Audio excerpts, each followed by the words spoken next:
달빛 아래 사연 한수 채널 구독자 여러분, 오늘도 시청해주셔서 감사합니다. 행복하고 즐거운 시간 되시길 바라며 오늘의 사연 시작하겠습니다. 일요일 오후 부대 면회실은 늘 그렇듯 떠들썩합니다. 아이들의 웃음소리와 부모가 들고 온 과일 봉지, PX에서 산 과자들, 그리고 군복 냄새가 뒤섞인 공기가 공간을 채우고 있었죠. 복도 끝에서부터 들려오는 가족들의 목소리는 따뜻했고 누군가는 어머니가 싸온 도시락을 벌써 뜯어먹고 있었습니다. 서윤아는 그날만큼은 억지로라도 웃어 보이려 애씁니다. 면회 오는 날은 누구에게나 사람으로 돌아가는 시간이니까요. 군복을 입고 있어도 이 시간만큼은 누군가의 딸이고 누군가의 언니로 돌아갈 수 있는 순간이었습니다. 하지만 면회실 문 앞에 도착한 순간 서윤아는 이미 이상한 낌새를 느꼈어요. 위병소 근처에 서 있던 최민석이 면회실을 훑어보며 비웃듯 웃고 있었거든요. 그의 시선은 서윤아를 향해 있었고 입꼬리가 비틀어지는 게 보였습니다. 최민석은 일부러 크게 말합니다. 아, 중위님, 오늘은 가족 행사입니까? 주변 병사들이 키득거리는 소리가 들려왔죠. 서윤아는 모른 척하려 했지만 최민석의 목소리는 면회실에서 유독 크게 울렸습니다. 면회에 온 다른 가족들까지 고개를 돌려 이쪽을 쳐다봤어요. 서윤아는 얼굴이 화끈거렸지만 그저 고개를 숙이고 면회실 안으로 들어갔습니다. 면회석에 앉은 서윤아 앞에는 어머니가 앉아 있었어요. 어머니는 딸의 얼굴을 보는 순간 깜짝 놀랍니다. 왼쪽 광대뼈 아래로 보라색 멍이 번져 있었고 아무리 파운데이션을 발라도 가려지지 않았거든요. 윤아야, 얼굴이 어머니의 목소리는 떨렸습니다. 서윤아는 얼른 고개를 숙이며 웃어 보입니다. 훈련하다가 좀 부딪혔어요. 별거 아니에요. 하지만 어머니는 그 말을 믿지 않았어요. 딸의 눈빛이 너무 불안했으니까요. 손을 뻗어 딸의 손을 잡으려는 순간 어머니는 딸의 손목에도 멍이 든 걸 발견했습니다. 그런데 그때 최민석이 면회실 안으로 들어왔습니다. 면회실은 원래 간부가 함부로 들어오지 않아요. 가족 앞에서 병사들의 사생활이 지켜져야 하니까요. 규정상 면회 시간에는 간부라도 특별한 사유 없이 개입할 수 없습니다. 하지만 최민석은 규정을 일부러 깨뜨렸죠. 그는 면회실 한가운데를 당당히 걸어 들어와서 서윤아가 앉은 자리 바로 옆에 섰습니다. 중위님, 면회는 나중에 하시고요. 지금 당장 확인 좀 합시다. 그의 목소리는 차갑고 단호했어요. 확인이라는 말이 공기 온도를 바꿔놓았습니다. 면회실 안의 다른 병사들도 그 가족들도 일제히 이쪽을 쳐다봤어요. 어머니가 자리에서 벌떡 일어나며 물어요. 무슨 확인이요? 애가 지금 면회 중인데 도대체 무슨 최민석은 어머니를 쳐다보지도 않습니다. 오직 서윤아만 바라보고 낮은 목소리로 속삭이듯 말하죠. 여기서 말 잘해. 가족 앞에서 망신당하기 싫으면. 그 말은 협박이었습니다. 서윤아는 입술을 깨물고 천천히 일어섰어요. 면회실 안의 병사들이 조용해졌습니다. 어떤 사람은 눈을 피하고 어떤 사람은 숨을 삼켰죠. 모두가 알고 있었어요. 이런 상황에서 간부의 명령을 거부하면 어떤 일이 벌어지는지. 서윤아가 면회실을 나가려는 순간 어머니가 딸의 팔을 잡았습니다. 가지마, 무슨 일이야? 엄마한테 말해봐. 어머니의 손은 떨리고 있었어요. 서윤아는 그 손을 떼지 못했습니다. 그 짧은 순간이 너무 길게 느껴졌어요. 딸은 어머니의 눈을 똑바로 볼 수가 없었습니다. 말하고 싶었어요. 지금 자기가 얼마나 힘든지, 얼마나 무서운지. 하지만 입이 떨어지지 않았습니다. 말하는 순간 어머니가 더 큰 고통을 느낄 게 뻔했으니까요. 그때 최민석이 서윤아의 귓가에 낮게 말합니다. 내가 그 종이 봤지? 그거 어디다 뒀냐? 서윤아는 종이라는 단어에 순간 심장이 내려앉았어요. 서윤아는 며칠 전 PX 앞 쓰레기통 옆에서 주운 찢어진 서류 조각을 모아놨거든요. 통신 장비 점검이라고 적혀 있었지만 거기엔 이상하게 일반 병사가 손댈 수 없는 승인 서명이 흐릿하게 찍혀 있었습니다. 서윤아는 그걸 그냥 넘기지 못했어요. 단순한 장난이 아니라 뭔가가 섞여 있다는 느낌이 강하게 들었으니까요. 그 서류 조각들을 모아서 자기 개인 사물함에 숨겨뒀었죠. 최민석은 그걸 알고 있었습니다. 그리고 지금 이 자리에서 서윤아를 완전히 눌러버리려는 겁니다. 가장 잔인한 건 가족이 보는 앞에서 일어나는 공개적 모욕이었죠. 서윤아는 어머니의 손을 천천히 떼어냈습니다. 괜찮아요, 엄마. 금방 올게요.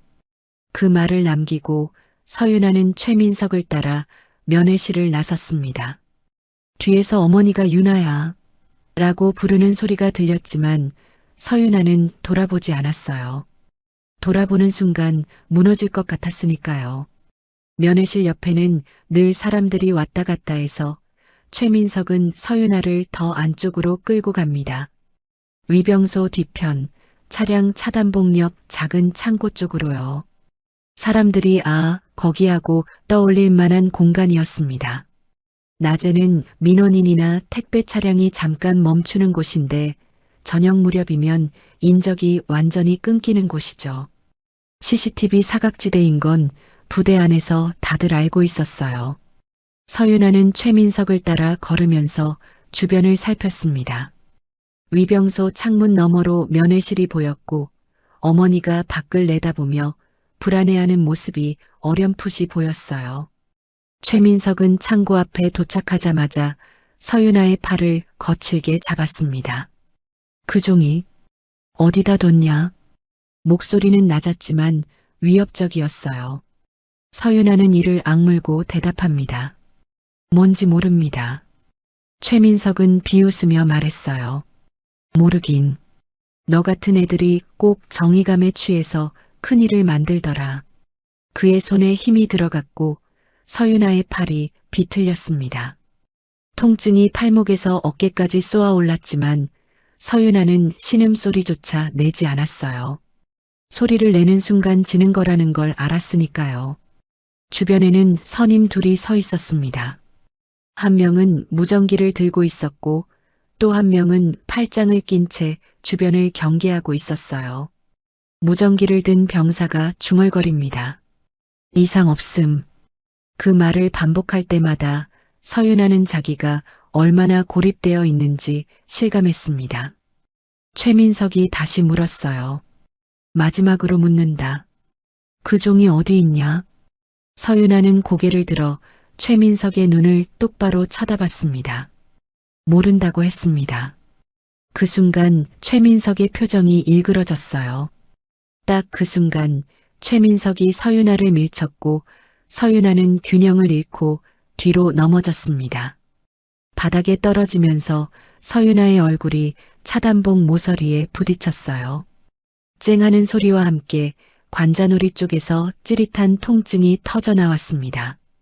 피가 났어요. 따뜻한 액체가 뺨을 타고 흘러내렸습니다. 서윤아는 바닥에 쓰러진 채 숨을 헐떡였어요. 귀에서 윙소리가 났고 시야가 흐릿하게 번졌습니다. 소리를 지르고 싶었지만 목구멍이 막힌 것처럼 소리가 나오지 않았어요. 위병소는 바깥 소음이 많아서 누가 비명을 질러도 쉽게 묻히는 곳이었습니다. 최민석은 일부러 크게 말했습니다. 넘어졌네? 다쳤네? 사고네? 그 말이 얼마나 잔인한지 서윤아는 눈물보다 분노가 먼저 올라왔어요. 사고라니. 이게 사고라니. 최민석은 주변 선임들을 돌아보며 말했습니다. 너희도 봤지? 중이가 흥분해서 뒤로 물러나다가 넘어진 거. 내가 말리려고 했는데. 선임 둘은 고개를 끄덕였어요. 네, 중대장님. 저희가 목격했습니다. 그들의 목소리는 기계적이었습니다. 마치 미리 짜여진 대본을 읽는 것처럼요. 서윤아는 바닥에 쓰러진 채로 주먹을 쥐었습니다. 손톱이 손바닥에 파고들었지만 그 고통조차 느껴지지 않았어요. 억울함에 숨이 차올랐지만 서윤아는 끝까지 가족 이야기를 꺼내지 않았습니다. 왜냐면 군대에서 누구 딸이 되는 순간 그건 보호가 아니라 더 큰 표적이 될 수도 있다는 걸 알았으니까요. 서정묵의 딸이라는 게 알려지는 순간 최민석 같은 사람들은 오히려 더 악랄하게 덤빌 겁니다. 아버지를 끌어내려는 빌미로 자기를 이용할 게 뻔했으니까요. 최민석은 서윤아 곁에 쪼그려 앉았습니다. 그리고 귀에 낮게 속삭였어요. 너 내일부턴 면회도 못해. 규정 위반으로 보고 올릴 거다. 가족도 여기서 쫓아낼 거고. 그 말을 듣는 순간 서윤아의 심장이 철렁 내려앉았습니다. 면회 금지. 그건 단순히 가족을 못 만나는 게 아니었어요. 그건 서윤아를 완전히 고립시키겠다는 선언이었습니다. 바깥 세상과의 연결을 끊어버리겠다는 협박이었죠. 서윤아는 피투성이 얼굴로 천천히 고개를 들어 위병소 쪽을 바라봤습니다. 면회실 유리창 너머로 어머니가 밖으로 나오려다 위병소 병사에게 제지당하는 모습이 보였어요. 지금은 출입 통제입니다. 병사의 목소리가 멀리서 들렸습니다. 어머니의 목소리가 떨렸어요. 내 딸이 저기 있는데 왜 못 나가게 하는 거예요?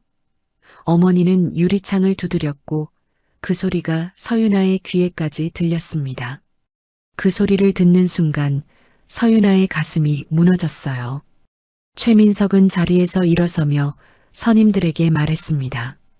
데리고 가. 의무대 말고 보안과 격리실로. 선임 둘이 서윤아를 일으켜 세웠어요.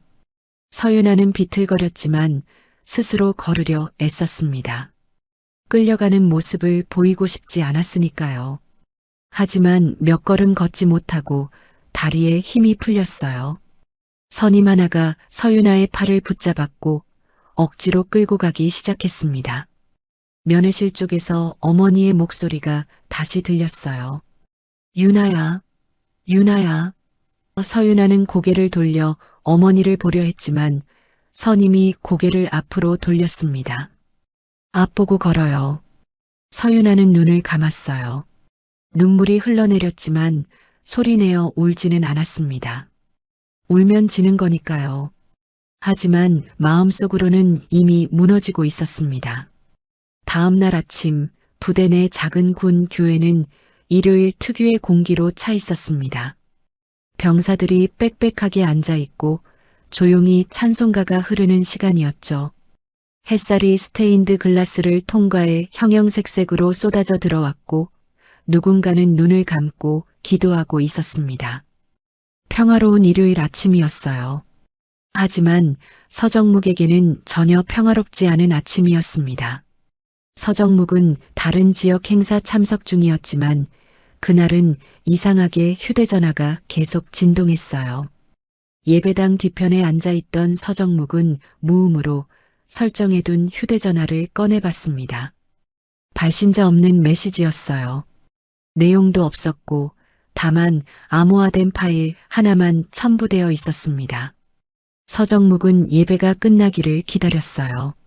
찬송가 426장이 울려 퍼지는 동안 서정묵의 손은 휴대전화를 꽉 쥐고 있었습니다. 불길한 예감이 들었거든요. 예배가 끝나자마자 서정묵은 재빨리 예배당을 빠져나왔습니다. 주차장으로 향하는 복도에서 멈춰서서 암호화된 파일을 열었어요. 파일을 여는 순간 서정묵의 얼굴이 굳어버렸습니다. 화면에 떠오른 건 피투성이가 된 서윤아의 모습이었어요.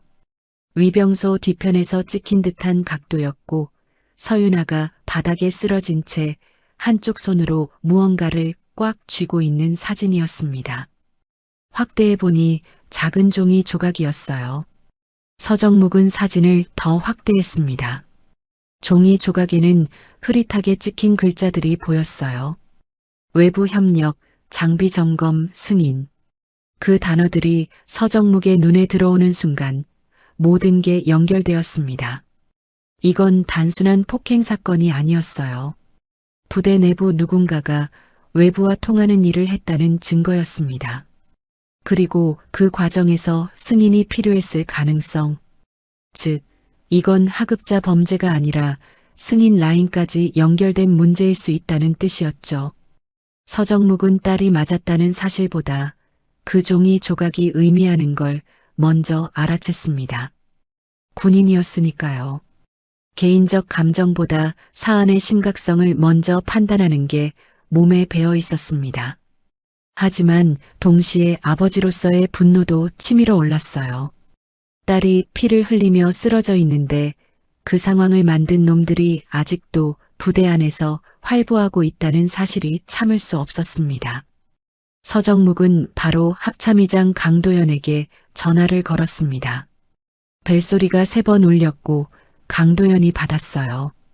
서정묵인가? 강도연의 목소리는 여유로웠습니다. 일요일 아침이니까요. 서정묵은 길게 설명하지 않았어요. 군인은 장황하면 늦는 걸 압니다. 의장님, 사고 처리하면 의장님이 끝납니다. 지금 바로 현장 통제하십시오. 서정묵의 목소리는 차갑고 단호했습니다. 강도연이 순간 말이 막혔어요. 서정묵, 너 그거 어디서 받았냐? 강도연의 목소리에서 여유가 사라졌습니다. 그 반응만으로도 서정묵은 알 수 있었어요. 강도연이 이미 뭔가를 알고 있다는 걸. 아니, 최소한 관련되어 있을 가능성이 있다는 걸요. 서정묵은 냉정하게 말했습니다. 사진 한 장 보내드리겠습니다. 보시고 30분 안에 결정하십시오. 안 하시면 제가 합니다. 강도연은 전화 너머로 깊은 한숨을 내쉬었어요. 잠깐만 서정묵. 이거 신중하게. 서정묵은 강도연의 말을 끊었습니다. 신중할 시간 없습니다. 지금 부대 안에서 증거가 사라지고 있을 겁니다. 의장님이 결단 안 하시면 저는 다른 루트로 갑니다. 그 말은 협박이 아니라 사실이었어요. 서정묵에게는 다른 루트가 있었으니까요. 강도연은 이 장면에서 이미 쩔쩔맸습니다. 계급이 더 높은데도 왜 그럴까요? 강도연은 직감했습니다. 이건 단순 폭행 사건이 아니라 자기가 과거에 승인했던 통신 점검 문서가 악용됐을 가능성이 있는 사건이라는 거요. 즉, 덮는 순간 나중에 터졌을 때 책임이 자신에게 직격으로 꽂힌다는 걸 알았습니다. 강도연은 정치적 본능으로 살아남은 사람이었어요. 그래서 더 빨리 계산했습니다. 지금 서정묵 편에 서는 게 나중에 자기를 살리는 길이라는 거요. 서정묵이 낮게 말했습니다. 저는 딸 때문에 움직이는 게 아닙니다. 군이 무너질까봐 움직입니다. 의장님이 결단 안 하시면 제가 합니다. 그 말에는 무게가 실려 있었어요. 서정묵은 거짓말을 하지 않았습니다. 물론 딸이 걱정되었지만 그보다 더 큰 건 군 조직 전체가 썩어가고 있다는 사실이었습니다. 이걸 지금 잘라내지 않으면 나중에는 손 쓸 수 없을 만큼 커질 거라는 걸 알았으니까요. 강도연은 숨을 삼키고 결국 먼저 입을 열었습니다. 좋다. 내가 움직이겠다. 근데 내가 앞에 서라. 내가 뒤에서 받칠 테니. 합참의장이 내가 뒤에서 바치겠다라고 말하는 순간 서정묵이 가진 열쇠가 뭔지 시청자는 감각적으로 느끼게 됩니다. 계급이 아니라 사건의 폭발력이 권력의 순서를 바꿔버린 거죠. 서정묵은 짧게 대답했습니다. 30분 안에 부대 도착하겠습니다. 전화가 끊겼어요. 서정묵은 휴대전화를 주머니에 넣고 주차장으로 걸어갔습니다. 예배당에서 나오는 사람들이 서정묵을 스쳐 지나갔지만 서정묵은 아무것도 보이지 않았어요. 머릿속에는 오직 딸의 피투성이 얼굴과 그 손에 쥐어진 종이 조각만 떠올랐습니다. 차에 올라타면서 서정묵은 스스로에게 다짐했어요. 이번엔 끝까지 간다고. 누가 막아서든 어떤 대가를 치르든. 부대에는 헬기가 내리지 않았습니다. 그건 너무 흔하고 드라마틱하니까요. 대신 훨씬 현실적이고 무서운 방식으로 3분이 펼쳐졌습니다. 오후 2시 정각 위병소 출입이 갑자기 통제되었어요. 면회를 마치고 나가려던 민간인들이 출입구에서 멈춰 섰습니다. 죄송합니다. 지금 잠시 출입이 통제됩니다. 위병소 병사의 목소리는 정중했지만 단호했어요. 외부 전화도 먹통이 되었습니다. 부대 안에서 민간 휴대전화로 전화를 걸려던 병사들이 당황했어요. 안 터지네. 누군가 중얼거렸습니다. 신호가 완전히 차단된 건 아니었지만 외부로 나가는 회선이 제한되었습니다. 간부 차량도 움직이지 못했어요. 정문 앞에 차단봉이 내려가 있었고 나가려던 장교 한 명이 항의했습니다. 나 지금 급한 일 있는데. 하지만 위병소장은 고개를 저었어요. 죄송합니다. 상부 지시입니다. 부대 내 방송으로 짧게 공지가 나왔습니다. 현재 보안 점검으로 전 구역 이동 통제. 지시에 따르십시오. 스피커에서 흘러나오는 목소리는 기계적이었지만 그 짧은 문장이 부대 전체를 얼어붙게 만들었어요. 사람들은 이유를 몰라서 더 무서워했습니다. 무슨 일이지? 훈련인가? 아니면 누가 타령했나? 병사들이 수군거렸지만 아무도 정확한 이유를 알지 못했습니다. 그때 정문으로 표식 없는 검은색 차량들이 조용히 들어왔습니다. 세 대였어요.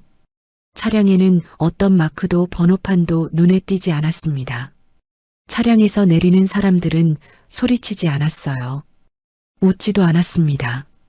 그냥 서류 봉투와 태블릿을 들고 위병소장에게 다가갔습니다. 한 명이 신분증을 보여주며 말했어요.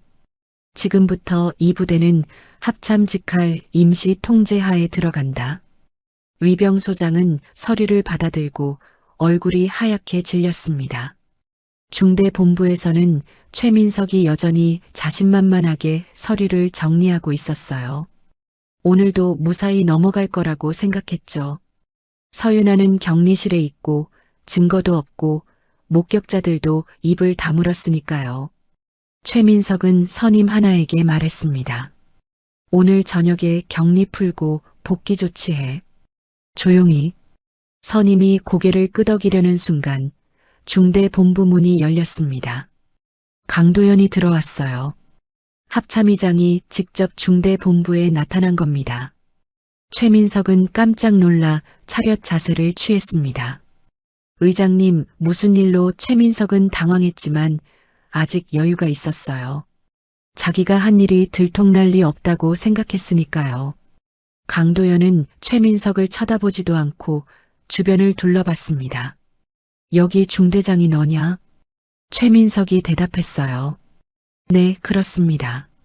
강도연이 짧게 말했습니다. 말 끊지 마. 지금부터 내가 말할 권한은 없다. 그 한마디가 중대 본부 안 공기를 얼려버렸습니다. 최민석은 입을 다물었지만 눈빛은 여전히 반항적이었어요.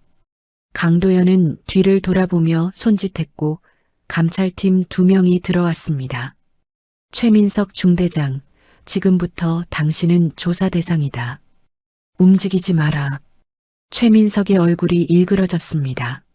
무슨 조사입니까? 저는 중대장입니다. 여기 지휘권은 그 말을 끝까지 못했어요. 강도연이 한 발짝 다가서며 낮게 말했습니다. 지휘권? 지금 내가 말할 건 지휘권이 아니라 변명이다. 강도연의 목소리는 차갑고 날카로웠습니다. 최민석은 입술을 깨물었지만 더 이상 항변하지 못했어요. 그런데 강도연의 눈은 계속 입구 쪽을 살폈습니다. 서정묵이 언제 들어올지, 서정묵이 무엇을 들고 있는지를 확인하려는 듯 했어요. 강도연은 계급이 높지만 이 사건이 커질수록 본인에게도 불똥이 튀는 걸 알았습니다. 과거에 승인했던 서류들, 눈 감아줬던 절차들이 하나씩 드러날 수 있으니까요. 그래서 강도연은 서정묵이 어디까지 들고 있나를 확인하느라 거꾸로 서정묵에게 끌려가는 모양새가 되었습니다. 복도 끝에서 서정묵이 나타났습니다. 군복을 단정하게 입고 표정은 굳어 있었어요. 서정묵은 중대본부 안으로 들어서며 강도연과 눈을 마주쳤습니다. 강도연이 먼저 고개를 끄덕였어요. 왔나? 서정묵은 짧게 대답했습니다. 네. 그리고 최민석을 쳐다봤습니다. 최민석은 서정묵을 보는 순간 뭔가 잘못되었다는 걸 직감했어요. 서정묵이 태블릿을 꺼내 강도연에게 건넸습니다. 이게 제가 받은 겁니다. 강도연이 화면을 보는 순간 얼굴이 굳었어요. 피투성이 서윤아, 그리고 손에 쥔 종이 조각. 강도연은 화면을 확대해서 종이에 적힌 글자를 확인했습니다. 외부 협력, 장비 점검, 승인. 강도연의 손이 미세하게 떨렸어요. 이건 단순 폭행이 아니라 부대 내부 유출 사건으로 번질 가능성이 있는 사안이었습니다. 강도연이 최민석을 돌아봤습니다. 너 이거 설명할 수 있나? 최민석은 당황했지만 재빨리 머리를 굴렸어요. 그건 서윤아 중위가 허위로 서정묵이 차갑게 말을 끊었습니다. 허위? 사진에 찍힌 종이 원본을 찾으면 되겠네요. 최민석의 얼굴이 하얗게 질렸습니다.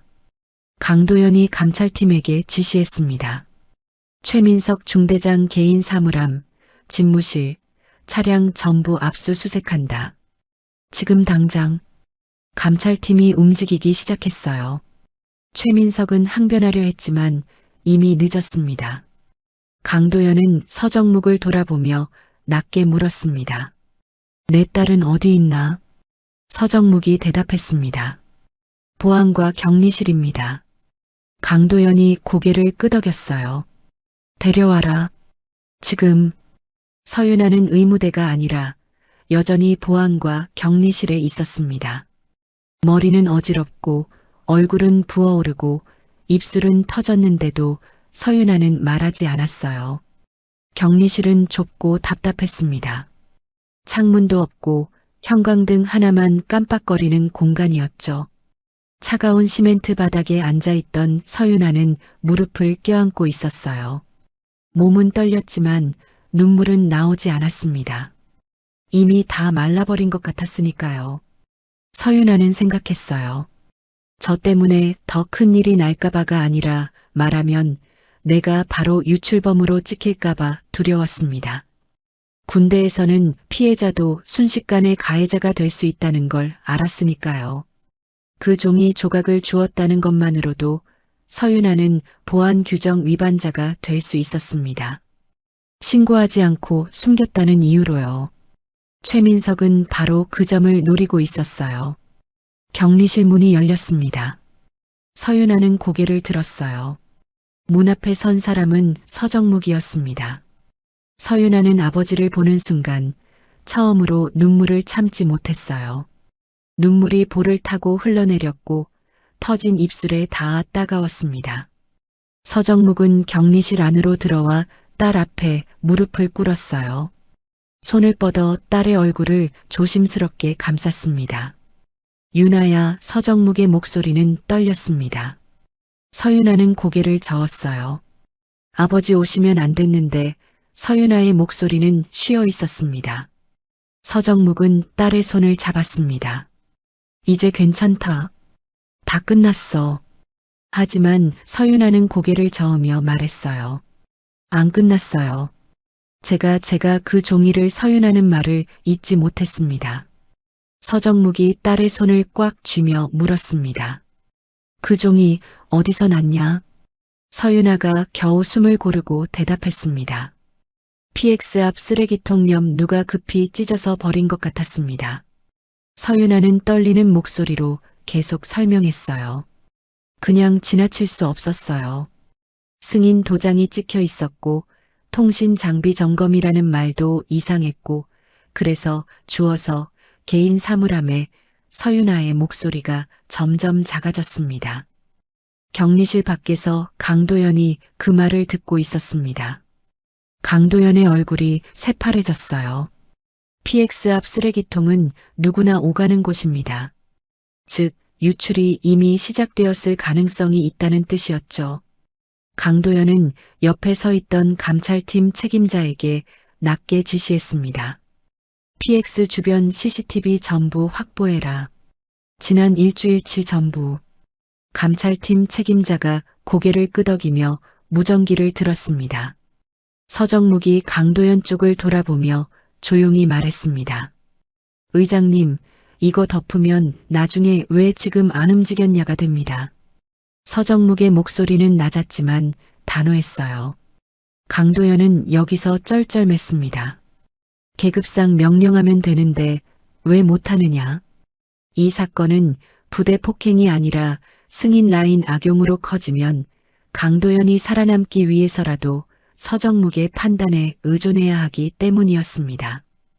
강도연은 숨을 깊게 들이마셨습니다. 그리고 결국 입을 열었어요. 좋다. 전면 공개 감찰로 간다. 숨기지 않는다. 그 말을 하는 강도연의 얼굴은 창백했지만 목소리만큼은 확고했습니다. 서정묵이 고개를 끄덕였어요. 감사합니다, 의장님. 강도연은 쓴웃음을 지었습니다. 감사는 나중에 받을지 모르겠다. 서정묵은 다시 딸에게로 돌아왔습니다. 서윤아는 여전히 바닥에 앉아 있었어요.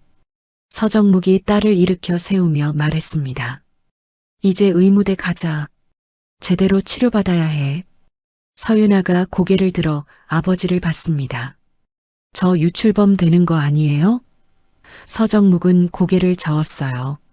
아니다. 넌 내부 고발자다. 유출범이 아니라. 하지만 서윤아는 여전히 불안했습니다. 최민석이 저를 유출범으로 만들려고 할 거예요. 서정묵이 딸의 어깨를 잡으며 말했습니다. 그건 내가 막을 거다. 내가 할 일은 지금 사실대로 말하는 것뿐이야. 서윤아는 아버지의 눈을 똑바로 봤어요.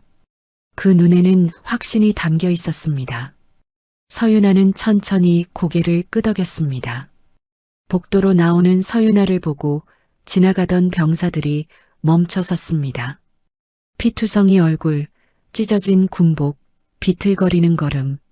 누가 봐도 폭행을 당한 게 분명했어요. 한 병사가 작게 중얼거렸습니다. 저게 뭐야? 옆에 있던 병사가 그를 제지했어요. 쉿, 조용히 해. 하지만 모두가 봤습니다. 서윤아의 모습을, 그리고 그 옆을 걷는 서정묵의 굳은 표정을요. 의무대로 가는 복도에서 수진과 마주쳤습니다. 수진은 서윤아를 보는 순간 얼굴이 하얗게 질렸어요. 윤아야. 수진이 달려와 서윤아를 붙잡았습니다. 서윤아는 수진을 보고 겨우 웃으려 했지만 입술이 터져서 웃음이 제대로 나오지 않았어요. 수진이 울먹이며 말했습니다. 미안해, 내가 진작 말했어야 했는데. 서윤아가 고개를 저었습니다. 아니야. 내가 말해줬어. 기록 남겨줬잖아. 수진은 며칠 전 서윤아를 치료하면서 은밀하게 상처 사진을 찍어뒀었습니다. 그리고 치료 기록에 폭행 의심이라고 적어뒀었죠. 그게 지금 결정적인 증거가 되고 있었습니다. 수진이 서윤아의 손을 꽉 잡으며 말했어요. 이제 끝까지 간다. 나도 증언할게. 서정묵은 두 사람을 지켜보다가 수진에게 고개를 숙였습니다. 고맙습니다, 중위님. 수진은 당황하며 손을 저었어요. 아니에요. 당연한 일을 했을 뿐입니다. 서정묵은 다시 한번 고개를 숙였습니다. 그리고 서윤아를 의무대로 데려갔습니다. 최민석은 감찰팀이 들어온 걸 보고도 끝까지 발악했습니다. 중대본부 집무실에서 감찰팀이 서류를 뒤지는 동안 최민석은 여전히 자신만만한 표정을 유지하려 애썼어요. 최민석은 서윤아를 보안 위반자로 몰아 사건을 뒤집으려 했습니다. 폭행이 아니라 제압 과정에서 생긴 상처라는 프레임을 씌우려는 거죠. 최민석은 감찰팀 앞에서 말했습니다. 서윤아 중위가 내부 문서를 무단으로 취득했고 제가 그걸 회수하려는 과정에서 중위가 흥분해서 감찰팀 책임자가 최민석의 말을 끊었어요. 그래서 얼굴에 그렇게 상처가 났다는 겁니까? 최민석은 고개를 끄덕였습니다. 네, 본인이 뒤로 물러서다가 차단봉에 부딪힌 겁니다. 저희가 말리려 했지만 최민석의 목소리는 침착했어요. 이미 여러 번 연습한 듯한 말투였습니다. 감찰팀 책임자가 태블릿을 꺼내 최민석에게 보여줬습니다. 그럼 이 사진은 어떻게 설명하시겠습니까? 화면에는 서윤아가 바닥에 쓰러져 있고 최민석이 그 위에 서 있는 장면이 찍혀 있었어요. 최민석의 얼굴이 굳었습니다. 이건 누가 찍은 겁니까? 감찰팀 책임자가 냉정하게 대답했습니다. 출처는 중요하지 않습니다. 사실 여부만 중요하죠. 최민석은 잠시 말을 잃었지만 곧 다시 입을 열었습니다. 각도가 이상합니다. 조작된 것 같은데요. 감찰팀 책임자는 한숨을 쉬며 태블릿을 걷었어요. 조작 여부는 디지털 포렌식으로 확인하면 됩니다. 일단 당신 진술은 여기까지입니다. 최민석은 입술을 깨물었습니다. 그때 감찰팀 한 명이 최민석의 개인 사물함에서 봉투 하나를 꺼냈습니다. 여기 뭡니까? 최민석이 재빨리 대답했어요. 개인 서류입니다. 감찰팀원이 봉투를 열자 안에서 찢어진 종이 조각들이 쏟아져 나왔습니다. 감찰팀원이 조각들을 모아 맞춰보더니 얼굴이 굳었어요. 이거 통신장비 점검 승인서 아닙니까? 최민석의 얼굴이 창백해졌습니다. 그건 제가 모르는 겁니다. 누가 제 사물함에 감찰팀 책임자가 차갑게 웃었어요. 누가 당신 사물함에 넣었다? 그럼 당신 사물함 열쇠는 누가 갖고 있습니까? 최민석은 대답하지 못했습니다. 사물함 열쇠는 최민석 본인만 갖고 있었으니까요. 감찰팀은 계속 압수수색을 진행했습니다. 최민석의 책상 서랍, 컴퓨터, 심지어 차량까지 전부 뒤졌어요.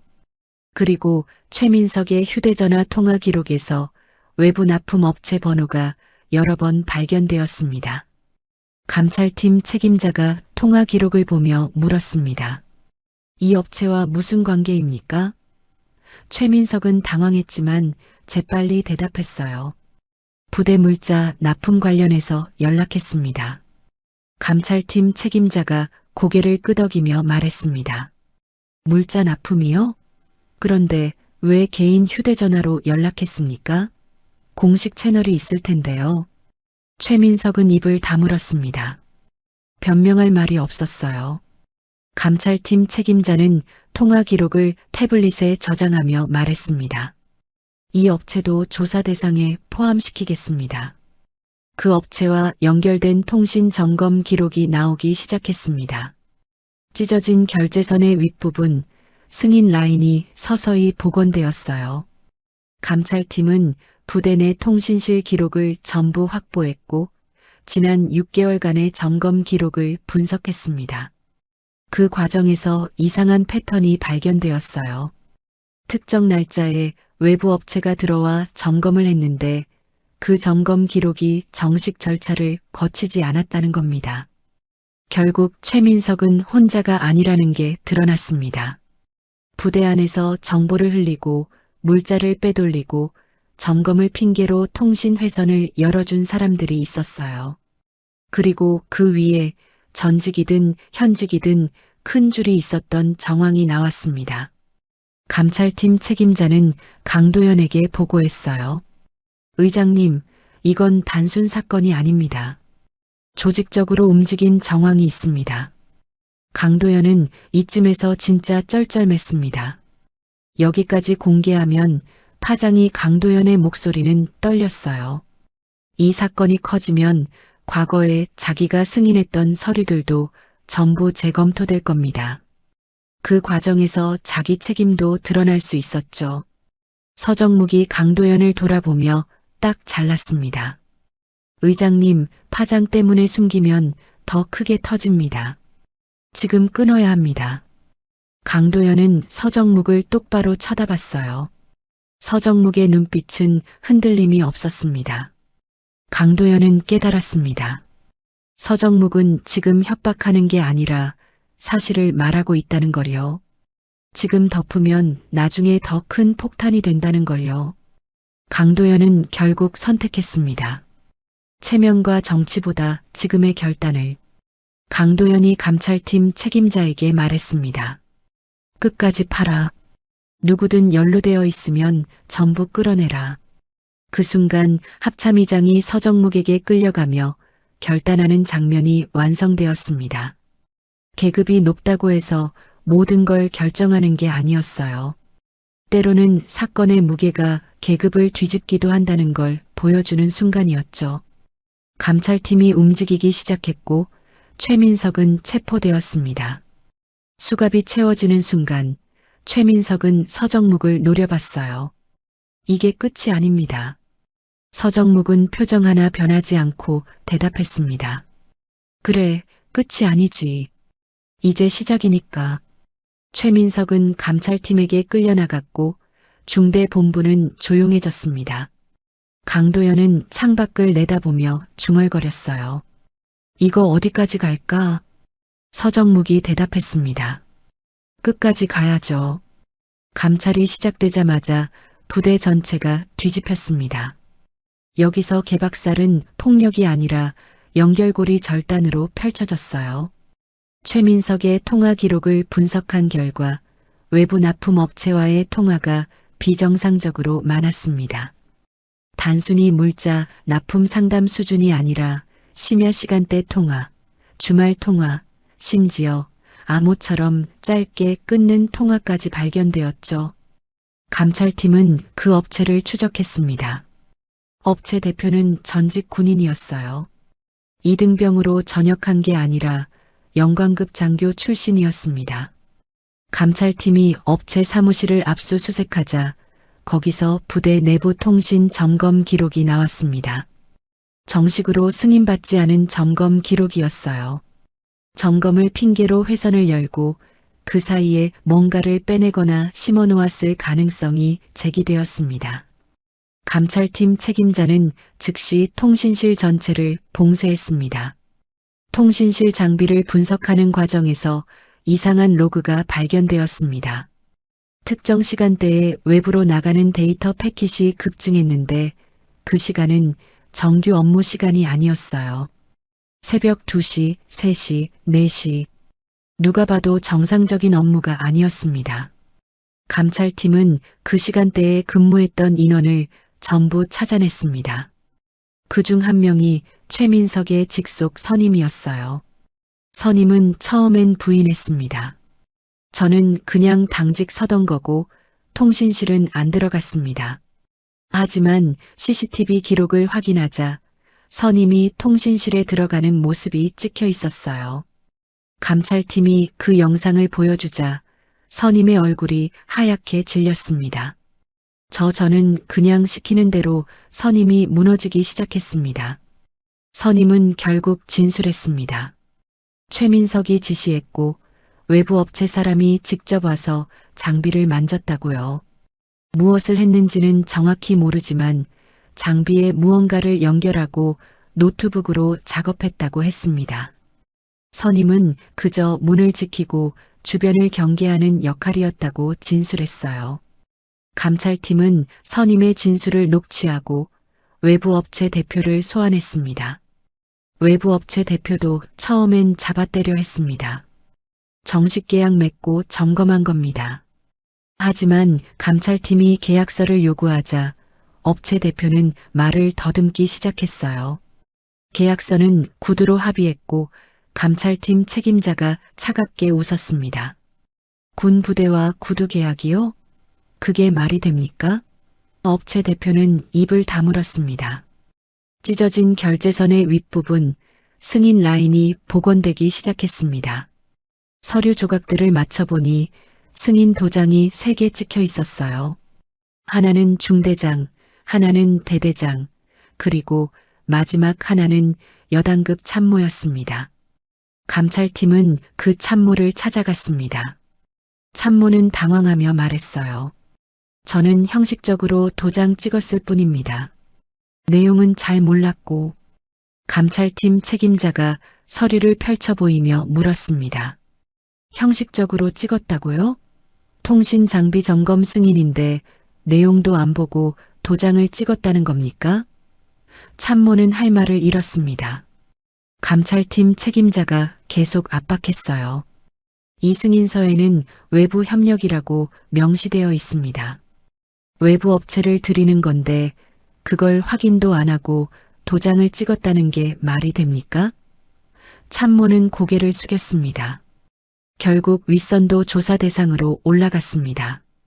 여단급 참모뿐만 아니라 과거에 이 부대를 거쳐간 전직 장교들까지 조사 범위가 확대되었어요. 감찰팀은 지난 3년간의 통신 점검 기록을 전부 들춰냈습니다. 그 과정에서 유사한 패턴이 여러 번 발견되었죠. 외부 업체, 구두 계약, 형식적 승인. 모두 같은 방식이었습니다. 강도연은 보고를 받으며 얼굴이 점점 어두워졌습니다.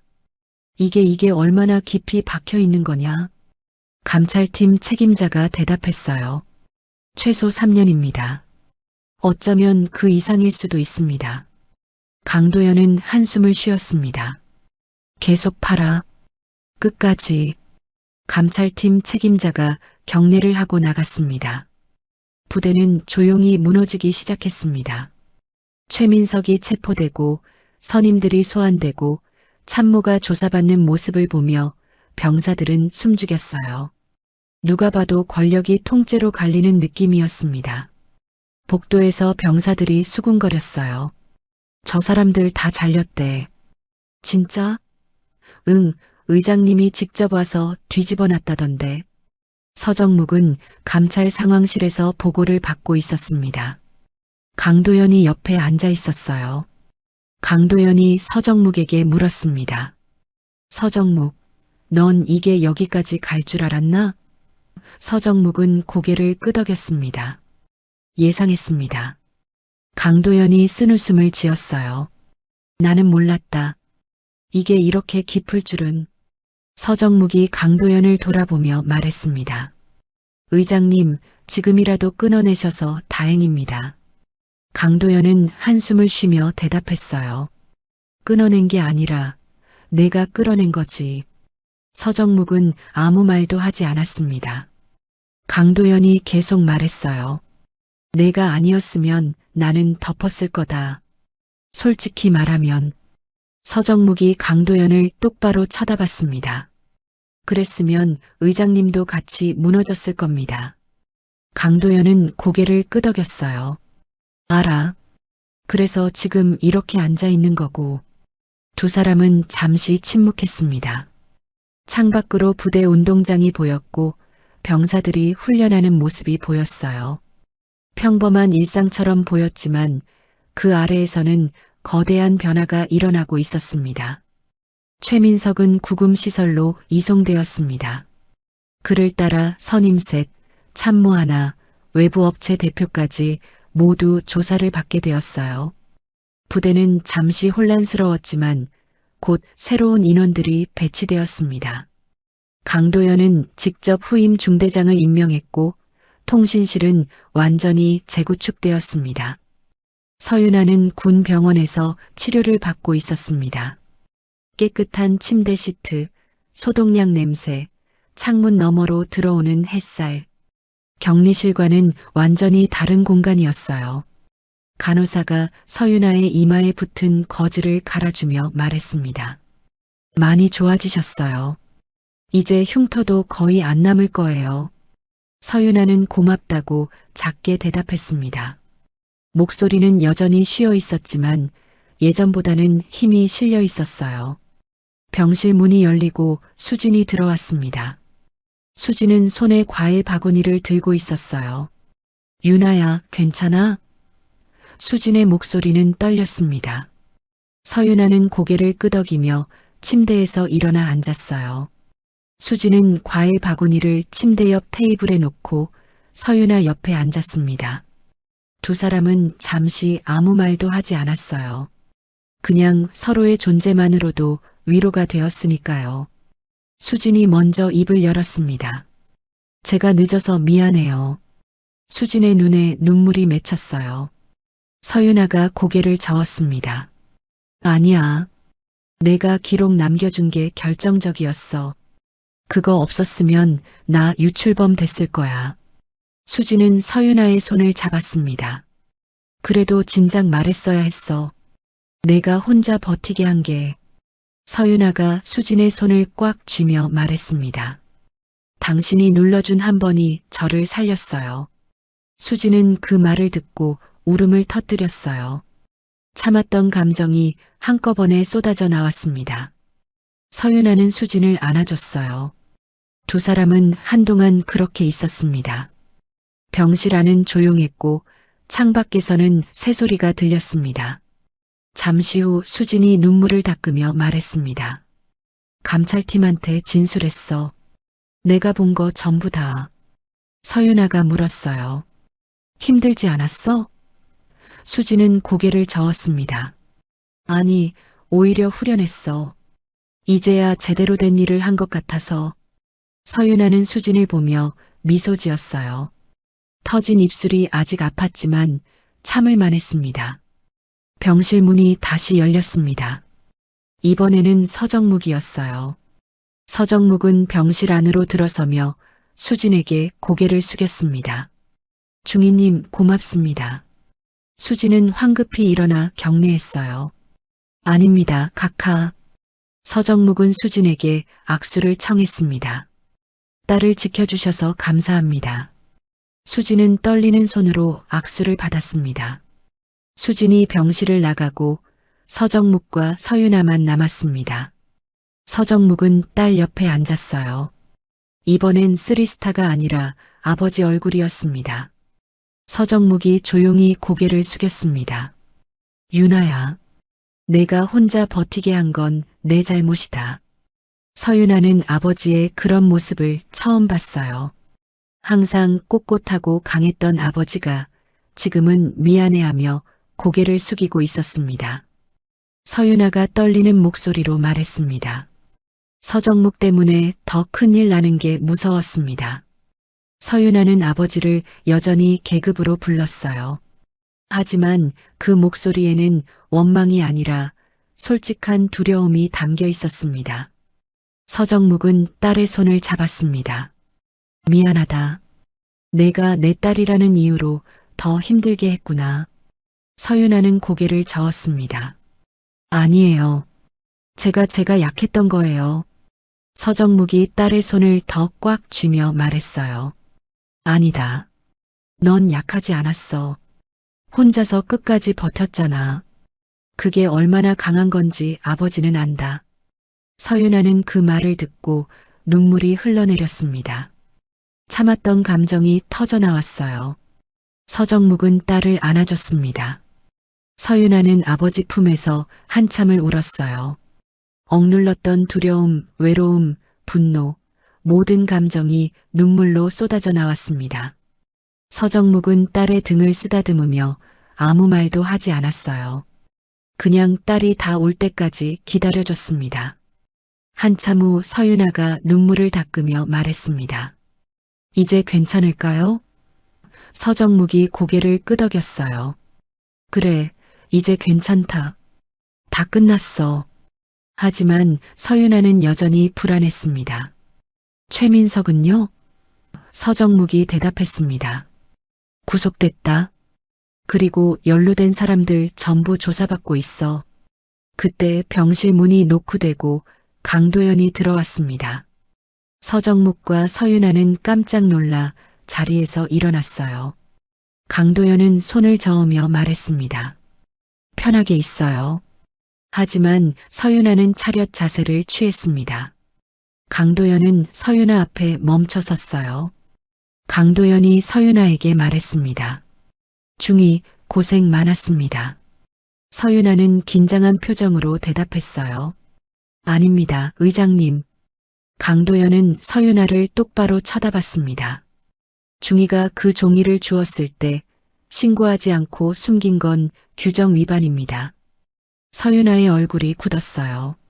강도연이 계속 말했습니다. 하지만 중이가 그걸 숨긴 이유는 정의감이었고 결과적으로 더 큰 문제를 막았습니다. 강도연은 잠시 멈췄다가 말했어요. 그래서 이번 건은 내부 고발로 처리합니다. 중이는 징계 대상이 아니라 보호 대상입니다. 서윤아는 믿기지 않는다는 표정으로 강도연을 봤어요. 강도연이 미소 지으며 말했습니다. 앞으로 군 생활 잘하십시오, 중이. 서윤아는 경례를 했고 강도연도 답례했습니다. 강도연은 서정묵 쪽으로 돌아섰습니다. 두 사람은 병실 밖으로 나왔어요. 복도에서 강도연이 서정묵에게 낮게 말했습니다. 서정묵, 내가 아니었으면 나는 덮었을지도 모르겠다. 합참의장이 스스로 덮었을지도라고 인정하는 순간 서정묵에게 쩔쩔매던 이유가 완전히 납득되었습니다. 서정묵은 강도연을 보며 말했어요. 의장님이 결단해 주셔서 감사합니다. 강도연은 고개를 저었습니다. 결단이 아니라 선택이었어. 살아남기 위한. 두 사람은 복도 끝을 바라봤어요. 창밖으로 부대가 보였고 병사들이 움직이는 모습이 보였습니다. 강도연이 중얼거렸어요. 이제 시작이겠지. 서정묵이 대답했습니다. 네, 시작입니다. 며칠 후 서윤아는 면회실로 돌아갔습니다. 붕대를 감은 채였지만 걸음걸이는 단단했어요. 면회실 문을 열자 어머니가 기다리고 있었습니다. 어머니는 딸을 보는 순간 달려와 꼭 안아줬어요. 윤아야, 어머니의 목소리는 떨렸습니다. 서윤아는 어머니를 안으며 조용히 말했습니다. 이제 숨지 않을게요.